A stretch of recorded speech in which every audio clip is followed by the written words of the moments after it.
সকলকে স্বাগত জানাই আজকের আলোচনায়। আমি মাওদুদ হাসান, পদাতিক চ্যানেলের গবেষক। আজকে আপনাদের সামনে চলুন শুরু করা যাক। মধ্যপ্রাচ্যে ইরান এবং আমেরিকার মধ্যে যে যুদ্ধ চলছে, এটির কোনো একটি বড় বা বিধ্বংস কোনো এক যুদ্ধ ছাড়া মধ্যপ্রাচ্যে কোনো শান্তি ফিরে আসবে বলে একেবারেই মনে হচ্ছে না। গতকাল পর্যন্ত যে একটি আশার আলো তৈরি হয়েছিল যে কোনো একটি শান্তি চুক্তি হতে যাচ্ছে, কারণ একাধিক সূত্রে, সে আমেরিকার দিকে হোক, ইরানের দিক থেকে হোক, অথবা মধ্যপ্রাচ্যের অন্যান্য দেশ বা ইউরোপের থেকে, সব দিক থেকে একটা ক্লু পাওয়া যাচ্ছিল যে তাদের মধ্যে একটা শান্তি চুক্তি অলমোস্ট সমাধান হয়ে গিয়েছে। এমনকি যখন আমরা দেখলাম ইরানের প্রেসিডেন্ট ডক্টর মাসুদ পেজেশকিয়ান, তিনি নিজে সরাসরি একটা স্টেটমেন্ট দেন, যেখান থেকে মনে হয় যে তাদের মধ্যে একটা ডিল ফাইনাল অলমোস্ট হয়ে গিয়েছে। শুধুমাত্র ইরানের সর্বোচ্চ ধর্মীয় নেতা মুস্তফা খামেনেইর কাছ থেকে সেটা সাইন পেতে বাকি আছে। এবং সেই একই ক্লু আমরা দেখেছিলাম, বা অলমোস্ট স্টেটমেন্টের মতো বলে দেওয়ার মতো বলেছিলেন ডোনাল্ড ট্রাম্প নিজেও। নিজের ট্রুথ সোশ্যালে পোস্ট করে তিনি জানিয়েছিলেন যে অ্যাগ্রিমেন্ট, যেটা অর্থাৎ চুক্তিটি, has been largely negotiated subject to finalisation. অর্থাৎ যে চুক্তিটা হবার কথা সেটা অলমোস্ট অনেকটা এগিয়ে গিয়েছে, শুধু ফাইনাল হতে বাকি আছে। এমনকি একই রকম কথা জেডি ভান্সের কাছ থেকে পাওয়া গিয়েছিল। এবং শেষ পর্যন্ত রাত্রিবেলায় যখন আমরা দেখলাম যে ইরানের বেশ গণ্যমান্য এবং সরকারের অনেক কাছের একজন প্রফেসর ডক্টর মারান্ডি, যিনি 2015 সালে, এমনকি কিছুদিন আগে পাকিস্তানে যখন আমেরিকার সঙ্গে ইরানের ডিল হচ্ছিল, সেখানে তিনি উপস্থিত ছিলেন ইরানের পক্ষ থেকে। তিনি গতকালকে 5টি পয়েন্ট আমাদের সামনে দিয়ে দেন তার এক্স হ্যান্ডেলে, এবং সেটারই ছবি এখানে দেখাচ্ছি আমরা। এবং এই 5টি পয়েন্টে উল্লেখ করেন কোন কোন শর্তে এই চুক্তি সম্পাদন হচ্ছে। তখন সবার কাছে যেমন মনে হওয়ার কথা, ঠিক তেমনই মনে হয়েছিল যুদ্ধ শেষ হচ্ছে।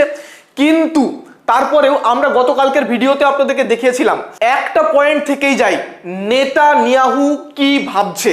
কারণ এই মুহূর্তে পৃথিবীতে ইউনাইটেড স্টেটস অফ আমেরিকা বলে কোনো দেশ নেই।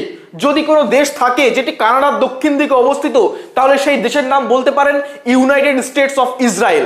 এবং আমেরিকা মধ্যপ্রাচ্যে যুদ্ধ থামাবে নাকি যুদ্ধ চালাবে, ইরানের সঙ্গে শান্তি চুক্তি হবে কি হবে না, এসব কিছু ডোনাল্ড ট্রাম্পের উপরে যতটা নির্ভর করে, তার থেকে অনেক বেশি নির্ভর করে ইসরায়েলের গণহত্যাকারী প্রধানমন্ত্রী বেঞ্জামিন নেতানিয়াহুর উপরে। তাই গতকালকেও একটা কোশ্চেন থেকে যাচ্ছিল, যখন সব দিকে অলমোস্ট ফাইনাল হয়ে যাচ্ছিল, তখন যে নেতানিয়াহু কি ভাবছেন। একটি মিটিং হওয়ার কথা ছিল গতকালকে সন্ধ্যাবেলায় ইসরায়েলে। বেঞ্জামিন নেতানিয়াহু একটি সর্বদলীয় বৈঠক করেন, সেখানে তার দেশের অন্যান্য পলিটিক্যাল লিডারদের সঙ্গে আলোচনা করেন এবং একটা সিদ্ধান্তে পৌঁছন। এবং তার পরবর্তীতে ডোনাল্ড ট্রাম্পকে কল করেন।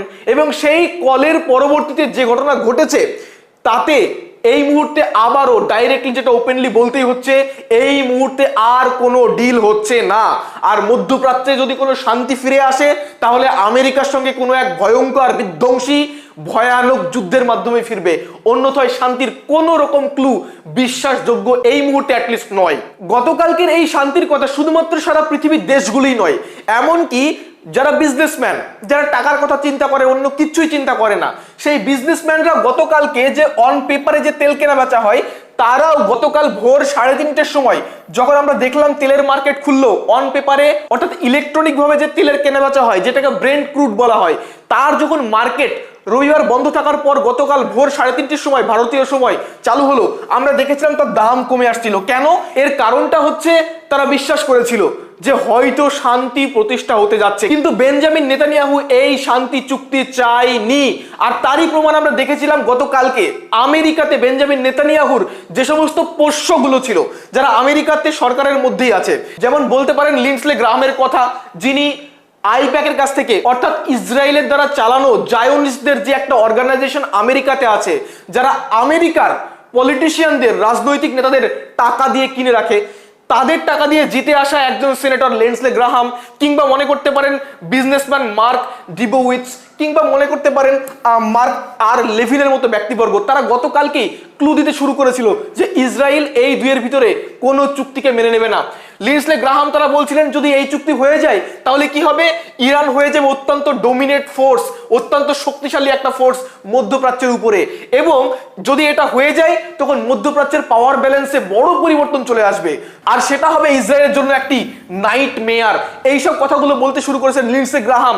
একই রকম কথা বলতে শুরু করেছিল জায়নবাদী ব্যবসায়ী, সেও বলছিলেন যে 40 দিনের যে আমেরিকার সঙ্গে ইরানের যুদ্ধ হয়েছে, সেখানে হয়তো আমেরিকা জিতেছে, কিন্তু তারপর যে নেগোসিয়েশনের পর্ব চলছে, অর্থাৎ চুক্তি হবার জন্য আলোচনার পর্ব চলছে, তাতে আমেরিকা হারছে। অর্থাৎ